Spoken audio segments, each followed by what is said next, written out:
Welcome, family. Salutations and good vibrations. I hope all is well with you and yours. As one of the hot topics of our era, the removal of Confederate monument statues and symbolism. There is now a push, which America called the Native Americans, to remove the markings and presidents on Mount Rushmore.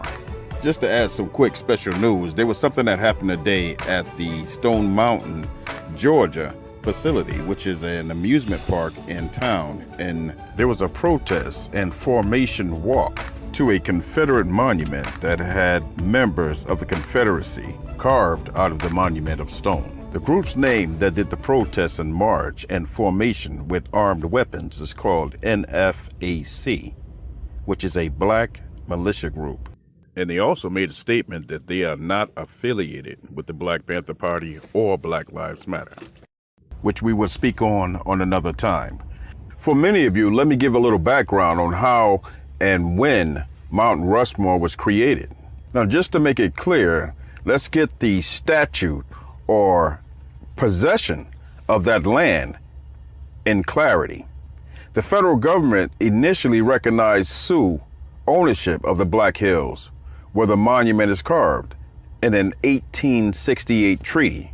But the U.S. government seized the land from them in 1876, which is 8 years later, as part of a couple of post-Civil War campaigns against the Native Americans after gold was discovered in the Black Hills. Hearing that and knowing that, I'm not very surprised, understanding that 99% of the treaties that was negotiated between the U.S. government and the Native Americans were broken. Researching and looking at the number of treaties that was done between the Native Americans and the U.S. government, including all the tribes, when you look at the pattern, as we do, using our mental cognitive thinking and looking at things strategically and the methods being used, many of the treaties were put in place to buy time until a complete strategy is being built to obtain what they really want. So during the fighting between the Native Americans and the U.S. government, to stop the fighting, the American government created treaties, which was put in place as a strategy, understanding that the Native Americans were naive. So there would be moments of peace so that the U.S. government can strategize for their next attack. And looking at the history books, we see exactly how this turned out. Everyone was put in pockets of land, many of which don't have any real natural resources, many that have the water inlets or the access to water being polluted by industrial plants upriver. And it's easy to see that they're being squeezed out until they are extinct. A great idea for the Native Americans would be to open up some of their land to the black farmers, who would be able to take the agricultural information they have as well as the experience and bring it to the reservation, especially the smaller reservations that can use the help. And this same technique and method is being used on the African Americans in the cities. The cities are considered somewhat a plantation or reservation, similar to the Native Americans. This is what happens when you're dealing with spirituality versus paper. We clearly understand that the Egyptians created the first form of paper, which is called papyrus, after stone tablets. Paper being the artificial laws created by man, spirituality is giving you a word from the Creator, and you don't need paper. But paper documents are great to have evidence and proof when a person doesn't keep their spiritual word. It gives you a perfect physical document that can prove that a person agreed in great faith or it was a lie. Looking at all paper documents throughout history, going back to the Monroe Doctrine, going back to Manifest Destiny, going back to the treaties of wars, going from America to the east, all the way back to Rome and Greece. Treaties have been broken on a daily basis. Paper has been rewritten, including religious text. Now, the Native Americans believed in spirituality similar to Egypt, meaning you can't put a face on the Creator because no one has ever seen them. Yes, I said them. Most indigenous people, including Native Americans, are highly into the spiritual world and understanding spirituality. Most in common have the feather, which is a symbol of Ma'at, or dealing with the elements of the earth and nature. For man to understand the totality of the Creator, for us, it's easier for us to see the Creator as one part, but the Creator is multi-dimensional and much more complicated than our minds can understand. You have the greatest minds trying to understand how the pyramids were built, but yet they say they understand and know who God is and what God is. Now, there's ideological or mythical identities you can put on the elements, which is wind and all of the things of the earth and nature, but the Creator himself, man, has never seen the Creator. And understanding the omnipotence and the multi-dimensional powers that the Creators would have, I doubt that man would even be able to describe what he or she is looking at. And I'm speaking on this at the moment because we're not only dealing with two different civilizations between the Native Americans and the Europeans, but we also are dealing with two ideological perspectives on who God is and what does God means to those people, and also how much you believe in the honor of your word to the God you believe in.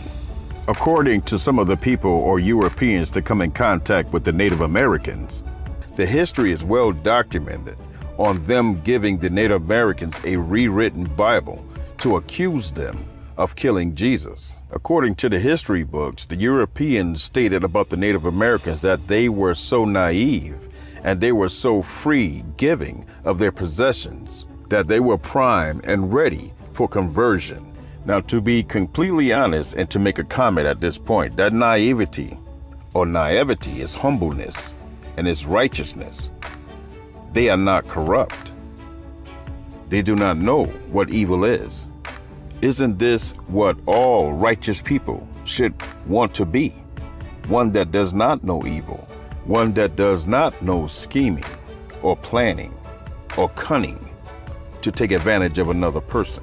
So at this point, is it the Creator bringing this religion or spirituality to the Native Americans? Or was this men planning and scheming in the name of God?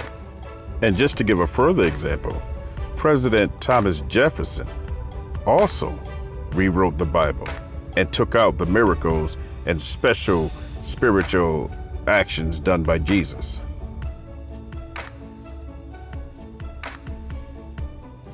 According to the medium.com, it stated that the first conquest of Africans and the colonizing of the Native Americans was not by race, but by religion and national difference.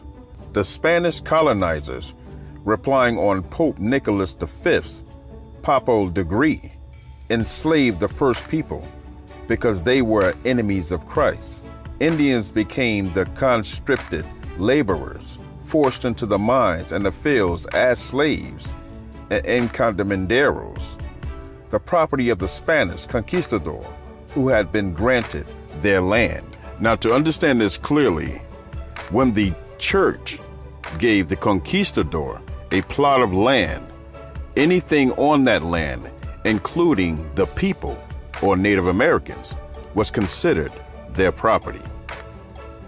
Now, this was for the Native Americans. Now, to make this clear, Native American at that time could be any native tribe. It could be the Aztecs, the Incas, the Mayans, could be the Hopi, the Comanche, the Apache, the Utes, the Navajo, the Iroquois, the Cherokee, the Seminole, the Mohican, the Mashantucket Pequots, the Chickasaw, the Choctaw, the Blackfoot, the Algonquin, the Taino, the Amerindian, the Carib, and the list goes on, whose lands was being taken by the Spanish and other Europeans during the time of conquest, in which the Spanish enslaved the Native Americans and forced them into the mines to dig for gold and other minerals of value.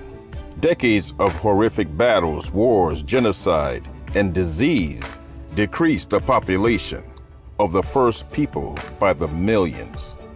Now don't forget that this is on the topic of Mount Rushmore. One major colony leader saw the acquisition of Native American bodies through death or souls as gain. Government John Winthrop's letter referred to smallpox epidemics as the means by which God has cleared our title to this place, and a sign that the Lord was pleased with our inheriting these parts, taking it from the people who had long usurped upon him and abused his creatures. They seem to be doing that same thing since then. Many of the first people were met with two choices: convert or be killed, physical death or spiritual death. Wow. Now, in the early 1800s, the remaining first people who did not perish by murder, in battle, or by disease was forced into reservations. Boundaries established unilaterally by the U.S. government. But despite the First Amendment to the United States Constitution guaranteeing the free exercise of religion, which was enacted at that time, and despite the fact that many of the colonizers themselves fled religious persecution from Europe, the first people were not allowed to freely practice their spiritual beliefs and ceremonies within those reservations. Religious oppression was codified into law between the 1830s and the late 1970s. Several state and federal laws were enacted, some still on the books today, that call for banning, criminalizing the practice of First People spiritual traditions, such as ceremonial hair braiding, dancing, and feast on a regular basis. The Secretary of Interior and the Commission of Indian Affairs reminded the Indian agents of the needs to suppress Indian religions. Gave an example of the suppression of not being able to display or celebrate your ceremonial festivities. As I mentioned earlier, there was a festival in which they were having ceremonies for hair braiding. The American government at that time, for an example with the Hopi reservation or Hopi Indians, made them cut their hair so they could not even celebrate hair braiding. And the Native Americans responded by saying the same thing Africa and Africans say, which is, Native people walk the sacred path of the Creator God. Our hair, the physical extension of our thoughts, allows for our direction along the path of life. Cutting of our hair by oppressors was long represented the submission and defeat of a people through humiliation. The first people's children were taken from their families and forced into boarding schools established by the Christian or Catholic missionaries. As a requirement of their education at the boarding schools, the children attended mandatory church services and religious indoctrination classes. And this was programmed into the system, and they stated in writing indoctrination classes, which still goes on today. Do you guys remember when this administration came into office, the Catholic ministries wanted those vouchers to get the kids out of regular school to be put into those religious schools? Think about that. A lot of what's going on today is a textbook copy and pattern of the Trail of Tears and the removal of a people. But this time is not the Native Americans. It also stated that these children were either encouraged or at most forced to abandon their native spiritual practices, as well as their unique indigenous first and last names. Wow, I'm starting to see a pattern here. The Catholic Church and Constantine was involved with Egypt. The Catholic Church, the Romans, were involved in the removal of the Moors, which began their second evolution of enlightenment after the scrolls and scribes and information taken from the Coptic priests of Alexandria, Egypt, and still being dug up today.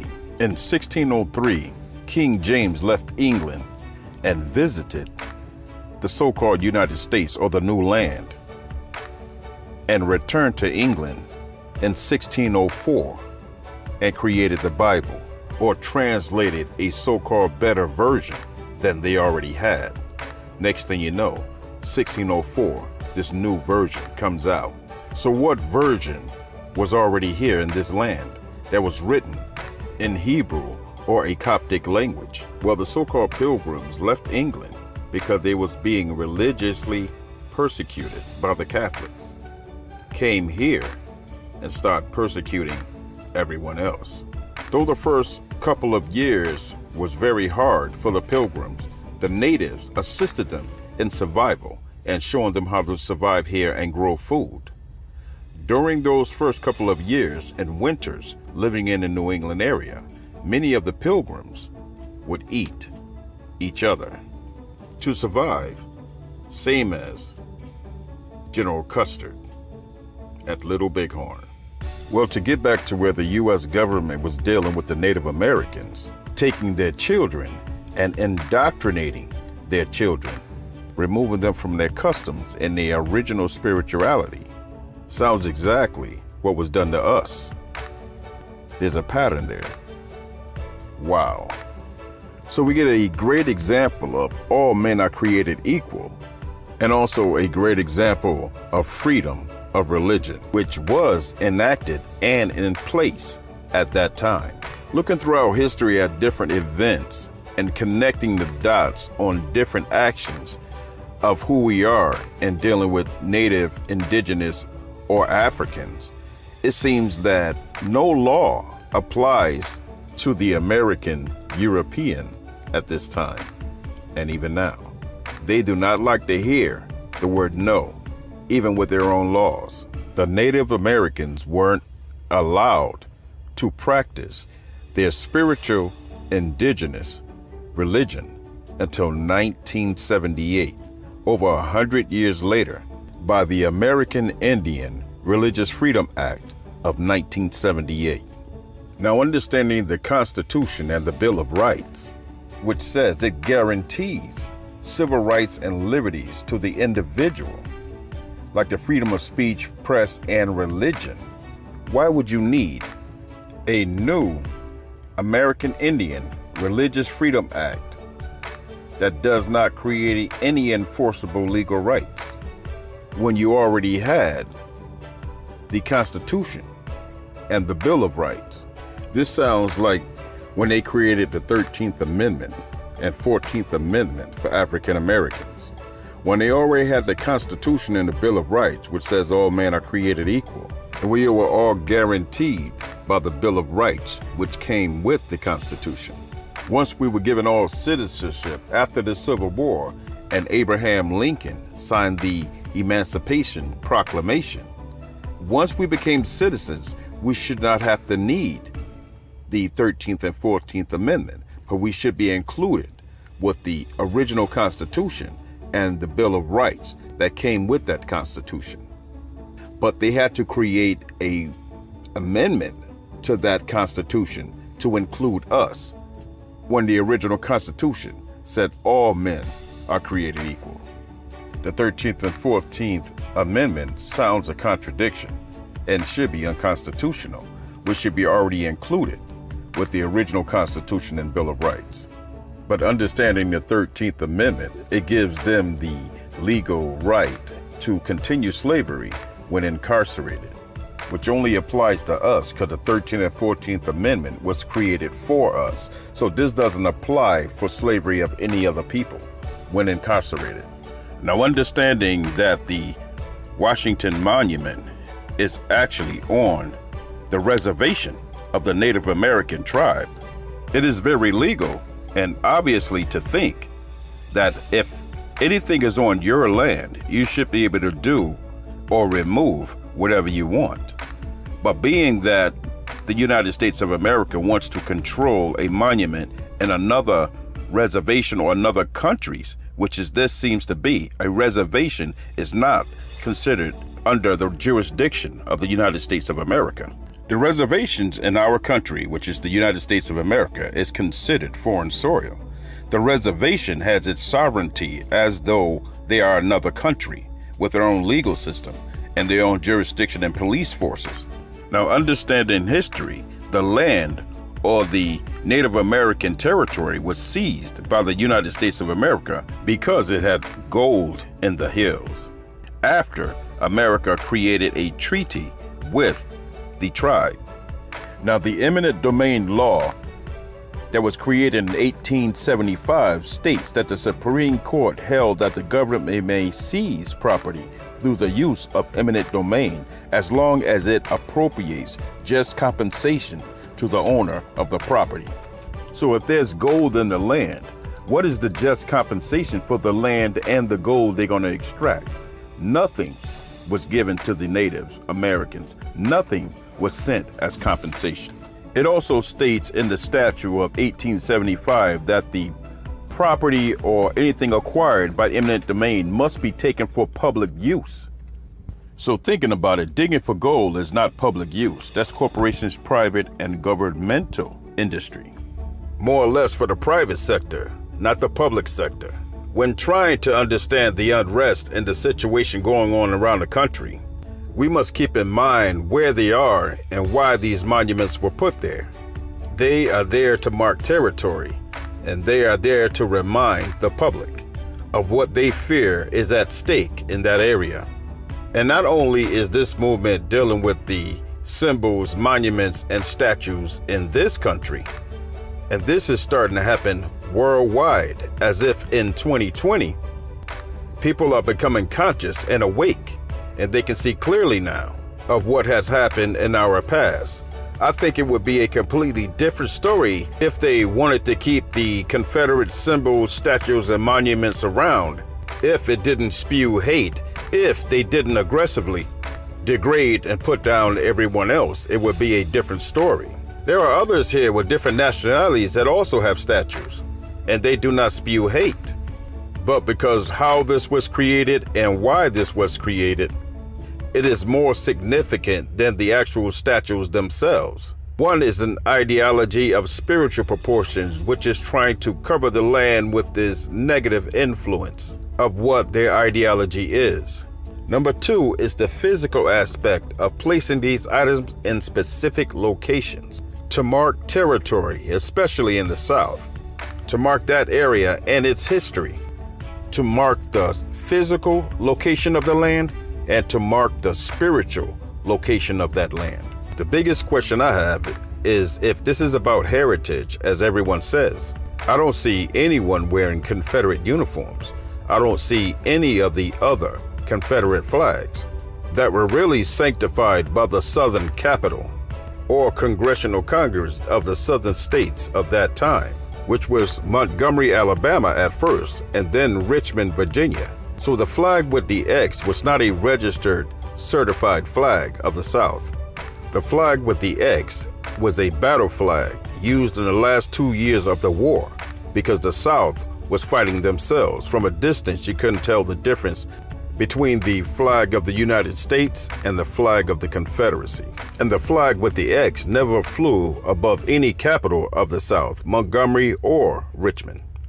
Number two, it was never ratified by the Southern Congressional Congress or the government of the South. Number three, this flag went away after the Civil War and was never used. It was grabbed in 1925 by a Virginia Rifle Club until 1933, until the descendants of the Southern supremacists grabbed the flag as a representation of their group So this flag was created and used between 1863 and 1865 and wasn't used again in its entirety until 1925 locally in Richmond and 1933 by the descendants of the supremacists.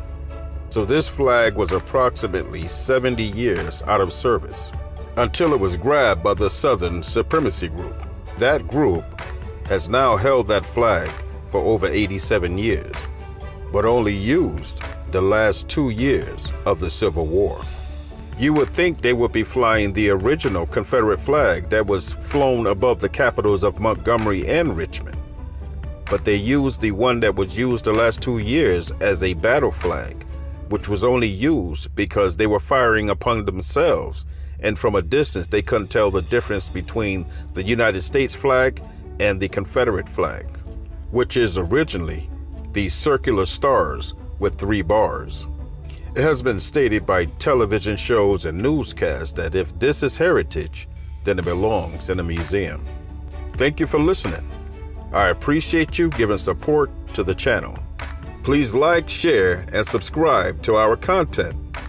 And don't forget to share with at least 5 people you know. I say thank you to the support from those who've been here from the beginning. And I say welcome to the new subscribers from outside and inside the country. And remember, I am you and you are me. We are the roots of the tree. I seek righteousness, I see righteousness, and I be righteousness. Love, peace, and power. Pharaoh J. Tassetti.